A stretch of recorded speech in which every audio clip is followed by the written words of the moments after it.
There's a guy in my head saying to procrastinate. How do you avoid him? We came to an agreement and take turns occupying the same body. It's me from 5:30 a.m. to 5 p.m. on weekdays, and he gets evenings, weekends and holidays.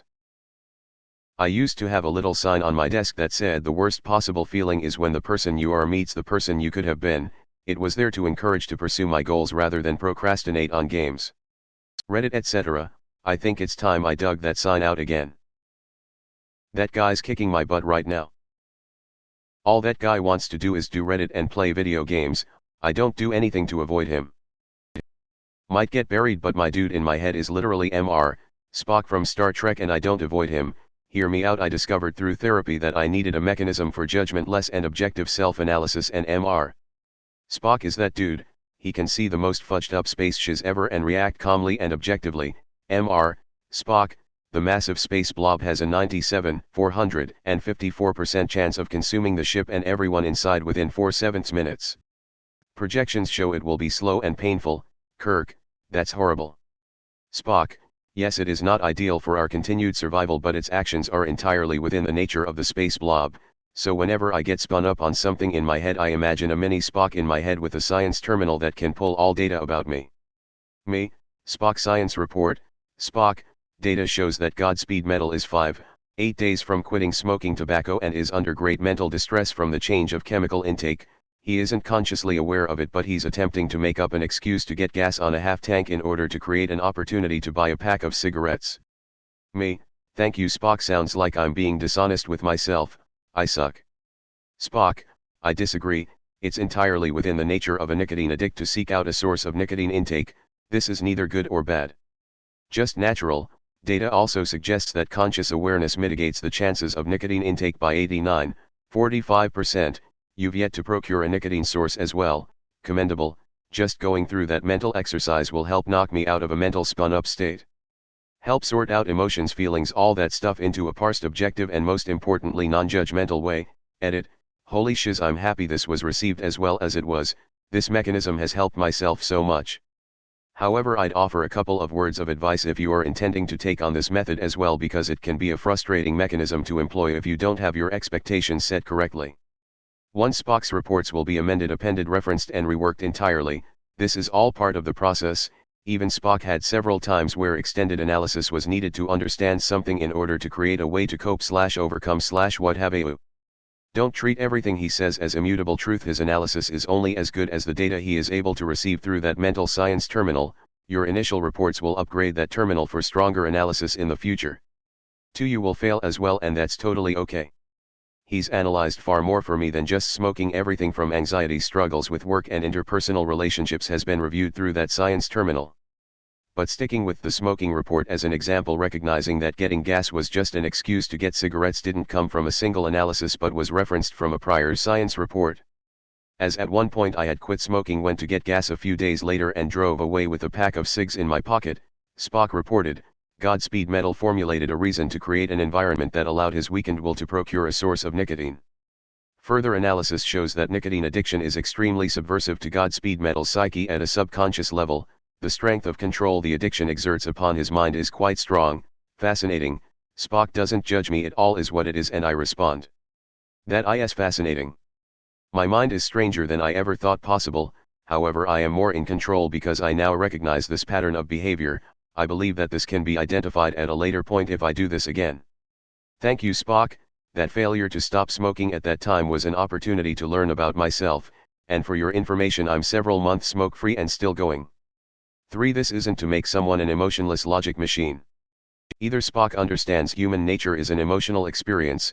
Humans get horny, sad, happy, angry, depressed, excited, all of that stuff that comprises the human condition. It's all part of the logic of being human. Take that into account, yet strive to be aware of your humanity and make conscious decisions on what you do instead of subconsciously reacting emotionally. 4. Trust your intuition. Your instincts have been developed over millions of years of evolution.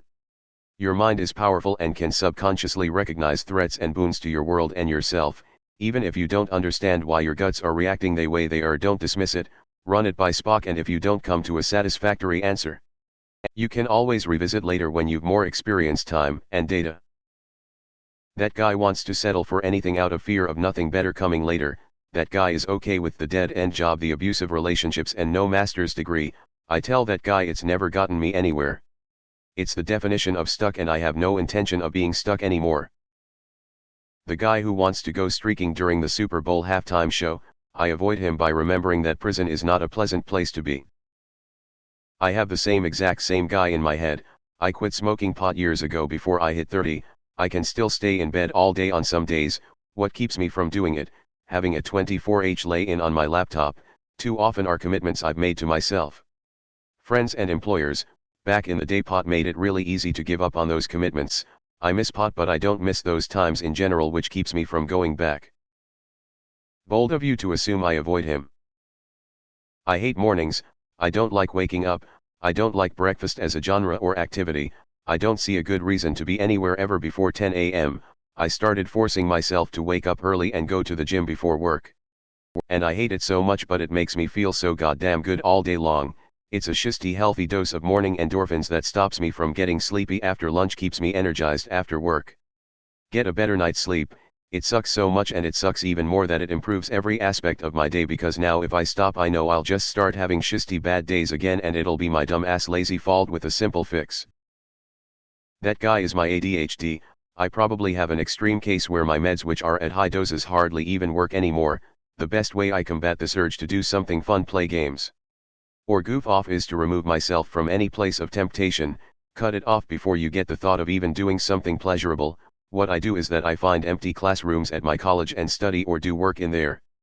I will purposefully drive away from my home, which is full of games, food, fun, and comfort, to a classroom just so I don't get the urge, and even if I do, I've created a barrier that takes too much guilt and effort of driving back and doing something fun.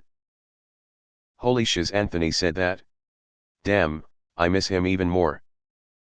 I let her out and feed her once in a while, that way she lets me get on with my life. Don't you ever tame your demons, but always keep them on a leash. Arsonists Hosier edit added link. I accept that she exists and love her back to health. The guy in my head not letting me lay in bed all day smoking pot and watching cartoons. Closes Pornhub. I don't know what you're talking about. I figure that I may as well share about my guy. My guy hates me and what little bit of a life I built for myself. The guy in me just wants to lay in bed all day, every single day, until I age out and die. Don't even get me started on the other thing the guy wants to do to me, and yet it's pretty similar to Bourdain's in terms of its other cravings. To fight back, I try listening to music that fits my emotions at the moment. I try keeping my hands busy, and luckily I enjoy cooking. Deck building for Magic the Gathering can also help. I try to be creative and draw more. I try to exercise. I go out and tell jokes at open mics. I try to do everything that my guy doesn't want me to do. I want to be better than the guy that my guy wants me to be. He does have a grip on me most days, but I try my hardest to get out of it. A RuPaul caller her the inner saboteur. It sounds cliche, but it's so true, and that guy never really goes away. You just have to learn to stay one step ahead. That guy wants to die, unsure how to avoid him. Copious amounts of caffeine seems to do okay. Thanks for watching. If you enjoyed this video, give it a like and subscribe. It's free. Check out some other videos I've made.